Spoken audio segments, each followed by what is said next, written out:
ಪಕ್ಷದ ಶಾಲನ್ನು ಹಾಕಿ ಸನ್ಮಾನಿಸಬೇಕಂತ ಘೋಷಣೆ ಸಂದರ್ಭ ಹಾಕಲಿಕ್ಕೆ ಬಯಸ್ತಾ ಇದ್ದೀನಿ. ಇವತ್ತು ಹೆಚ್ಚಿಗೆ ನಾನು ಮಾತನಾಡ್ತೀನಿ, ಎಲ್ಲ ಮುಖಂಡರು ಮಾತನಾಡೋರು ಇದ್ದಾರೆ. ಆದರೆ ನಮ್ಗೆ ಸ್ವಲ್ಪ ಕಂಡೀಷನ್ ಹಾಕ್ಯಾರ, ಯಾರಿಗೆ ಏನೂ ಅನ್ಬಾರ್ದು ಅಂತೇಳಿ, ಯಾರಿಗೇನು ಅನ್ನಂಗಿಲ್ಲ ನಾನು. ಅದು ಸೇರಿದೆಲ್ಲ ನನ್ನ ಆತ್ಮೀಯ ಬಂಧುಗಳೇ, ಇವತ್ತು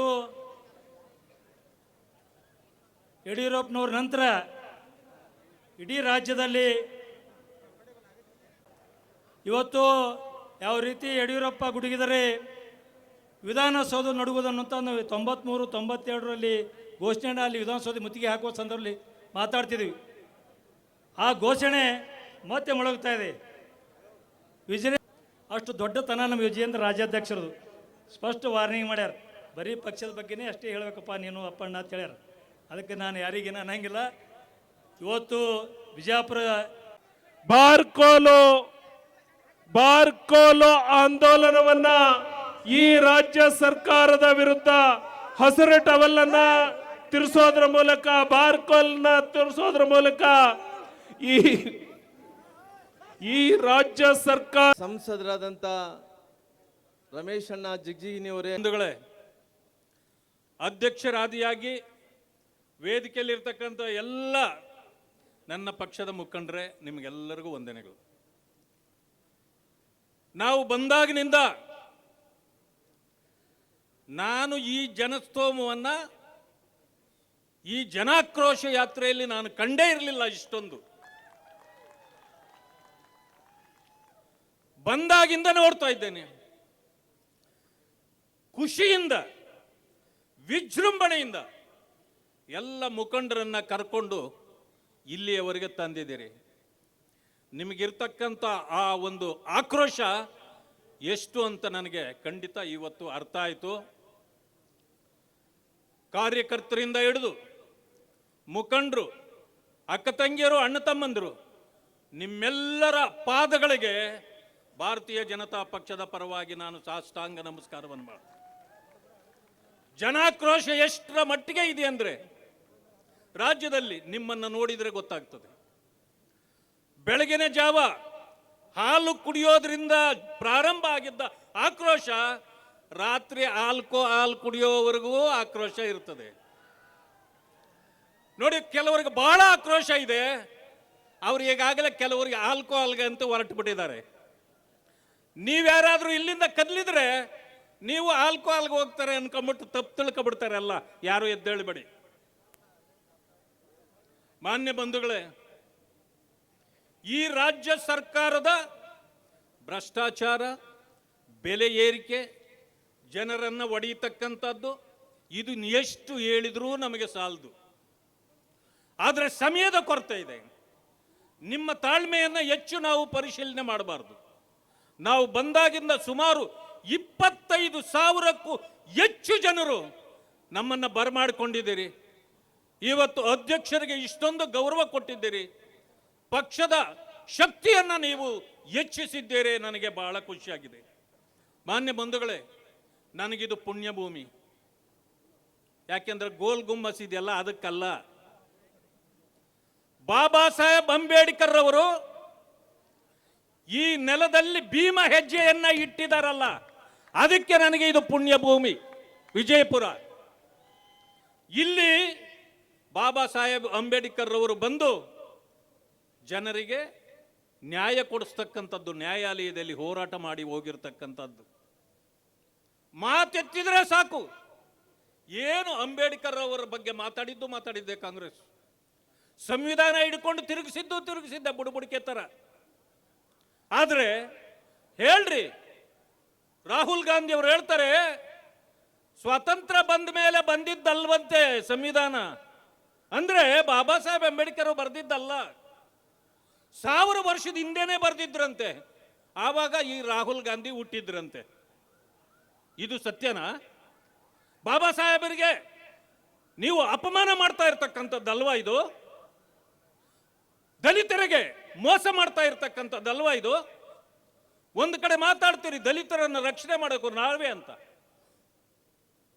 42,000 ಕೋಟಿ SCP TSP ಹಣ ಕೊಟ್ಟಿದ್ದೀನಿ ಅಂತೇಳಿ ಬೊಗಳ್ತಿರಲ್ಲ, ಮಾತಿಗೆ ಎಲ್ಲಿ ಕೊಟ್ಟಿದ್ದೀರಿ?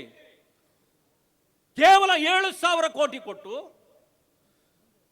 ಎಲ್ಲರಿಗೂ ಕೊಡ್ತಕ್ಕಂಥ ಗ್ಯಾರಂಟಿಗಳನ್ನು ನೀವು ದಲಿತರಿಗೆ ಕೊಡಲೇ ಇಲ್ಲ. ಆದರೂ ಕೂಡ ದಲಿತ ಸಂಘಟನೆಗಳಾಗ್ಲಿ, ಕಾಂಗ್ರೆಸ್ನಲ್ಲಿರ್ತಕ್ಕಂಥ ದಲಿತರು ಬಾಯಿಲ್ಲ, ಮೂಗಿಲ್ಲ, ಏನೂ ಇಲ್ಲ ಪಾಪ, ಅವ್ರಿಗೆ ಬಾಯಿ ಮಾತಾಡೋಕ್ಕೂ ಬರೋದಿಲ್ಲ. ಇಂಥ ಗುಲಾಮಗಿರಿಯ ಕೆಲಸವನ್ನ ಯಾರೂ ಮಾಡಲ್ಲ. ಆ ರೀತಿ ಬಾಯಿ ಮುಚ್ಚಿ ಕುಳಿತಿದ್ದೀರಲ್ಲ, ದಲಿತ ಸಮುದಾಯಗಳು, ನನ್ನ ಜನ ಸರ್ವನಾಶ ಆಗಿ ಹೋಗ್ತಾ ಇದ್ದಾರೆ. ಇವತ್ತು ಯಾರವರ ರಕ್ಷಣೆ ಕೊಡಬೇಕು? ಅರ್ಥ ಮಾಡ್ಕೊಳ್ಬೇಕು. ಈ ವಿಜಯಪುರ ದಲಿತ ಸಮುದಾಯಗಳು ಹೆಚ್ಚು ಇರ್ತಕ್ಕಂಥ ಜಾಗ. ಮಾತಾಡಿದ್ರೆ ನಮಗೆ ಅಧಿಕಾರ ಕೊಟ್ಟಿಲ್ಲ, ನಮಗೆ ನಾಯಕತ್ವ ಇಲ್ಲ ಅಂತ ಹೇಳ್ತಿರಲ್ಲ, ಯಾಕೆ ಒಗ್ಗಟ್ಟಾಗ್ತಾ ಇಲ್ಲ ನೀವು? ಆ ಬಾಬಾ ಸಾಹೇಬ್ ಅಂಬೇಡ್ಕರ್ ಅವರೇ ಹೇಳಿದ್ರು, ಕಾಂಗ್ರೆಸ್ ಸುಡುವ ಮನೆ, ದಲಿತರಿಗೆ ಅಲ್ಲಿ ಭವಿಷ್ಯ ಇಲ್ಲ ಅಂತೆಲ್ಲ ಹೇಳಿದ್ರು ಕೂಡ ಇನ್ನು ಯಾಕೆ ಅಲ್ಲಿ ಜ್ಯೋತಿ ಬಿತ್ತಿದ್ದೀರಿ?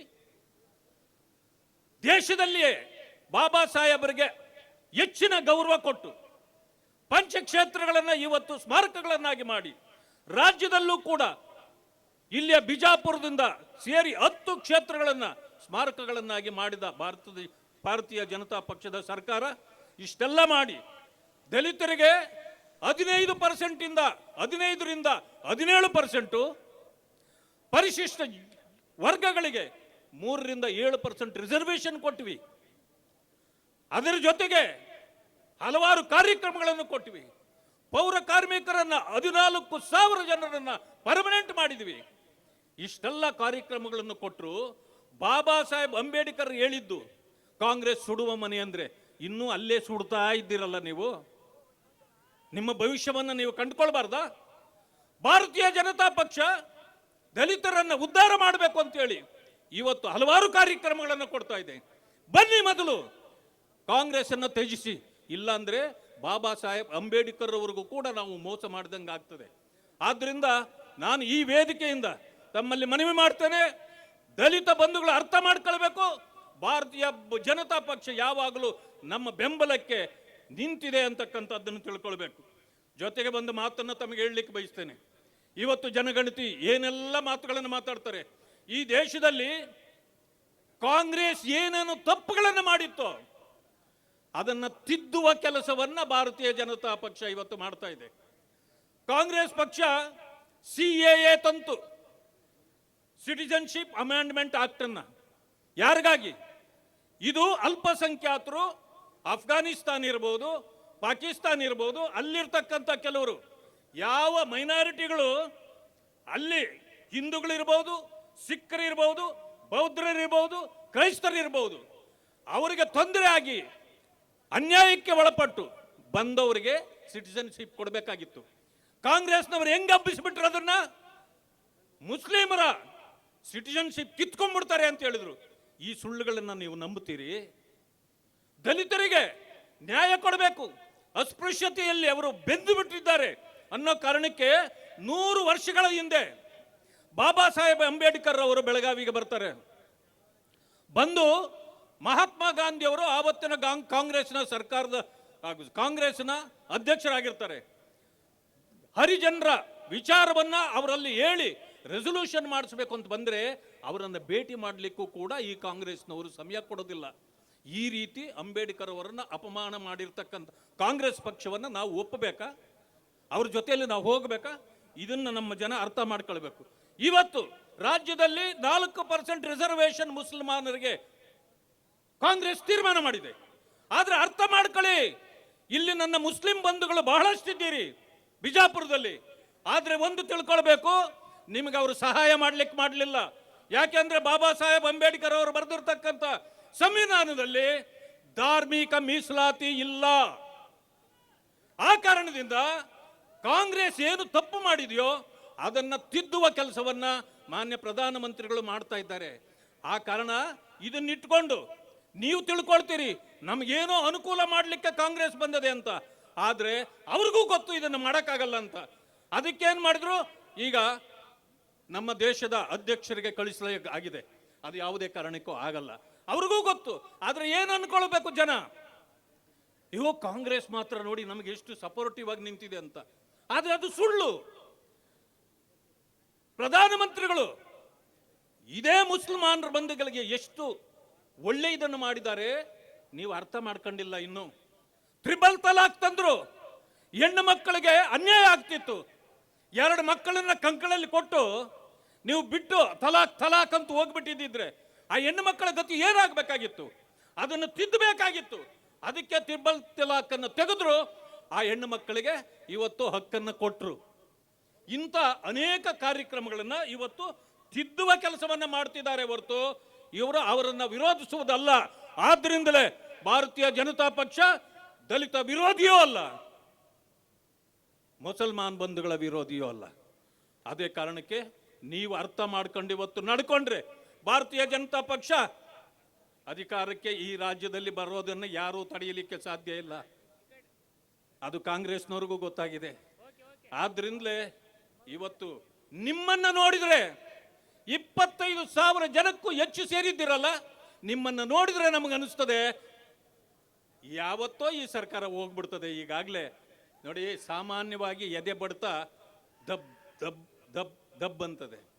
ಈ ಕಾಂಗ್ರೆಸ್ ಎದೆ ಬಡ್ತ ಹೆಂಗಾಗಿದೆ?